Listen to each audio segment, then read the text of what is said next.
causing humans to not flourish. So let me ask you two simple questions regarding the homosexual kind of issue that we're talking about.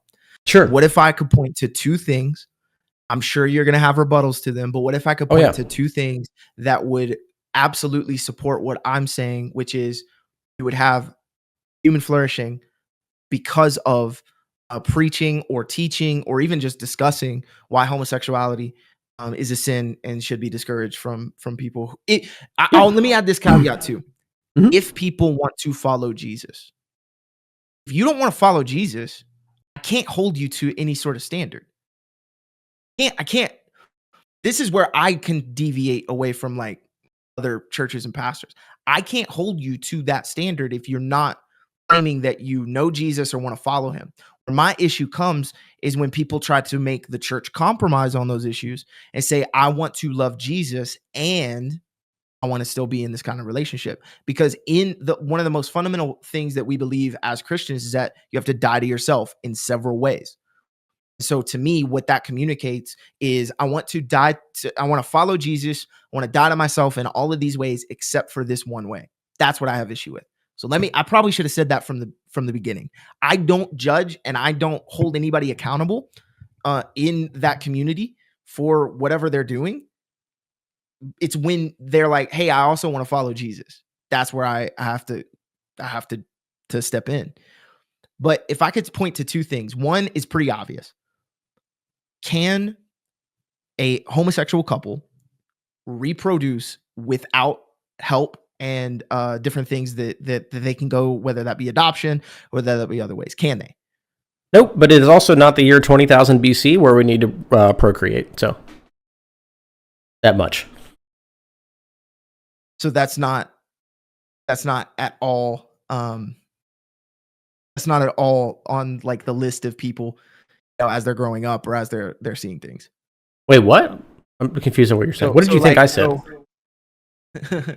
You're saying that it's not relevant to procreate anymore. I'm saying it's not so relevant that it's like harmful in any way, shape, or form. If there were like 100 people left on Earth, 50 men, 50 women, and there were some gay guys, I'd be like, hey, you guys are going to have to fuck some women. I'm sorry, but we need to continue civilization. Absolutely. But we're not in that situation. Okay.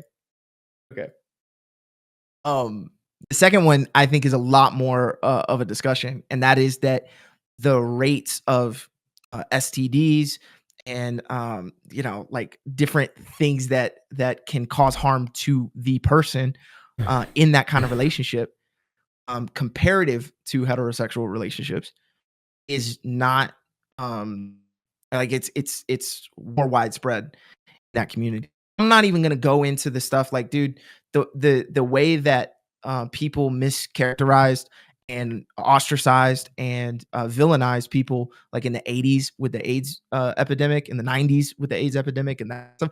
I'm not going to go that route, but I'm just saying on a general scale, you subject yourself to a lot more of those kind of things if you are in those kind of relationships.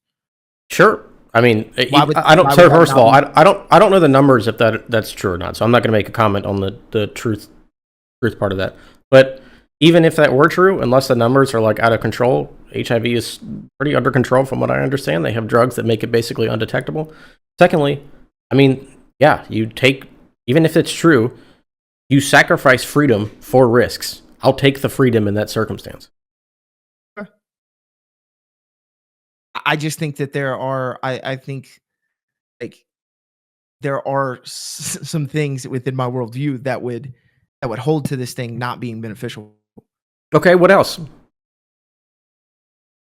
Those are the main ones, without getting into others that I think are perpetuated by the societal pressures that you're talking about. Like what? You could look at substance abuse, you could look at alcohol use, you could look at homelessness, you could look at violence, all of those things. Yeah, please. I'm very curious to know how gay people and homelessness are correlated. Huh? Did you hear me? I'm saying you could look at those things and see that most of the time it's super fundamentalist Christians who are kicking their kids out because they don't want anything to do with them once they come out. Okay, I guess I'm just confused on what you're trying to say here. I'm saying there are still other issues that living that kind of lifestyle produce. So most of the other ones are perpetuated by people with super fundamentalist views and really hateful and bigoted views towards those kind of people. Oh, so you wouldn't endorse that then? I don't mean saying that it's wrong. I mean people who would look at somebody and kick them out or not associate with them anymore because of that.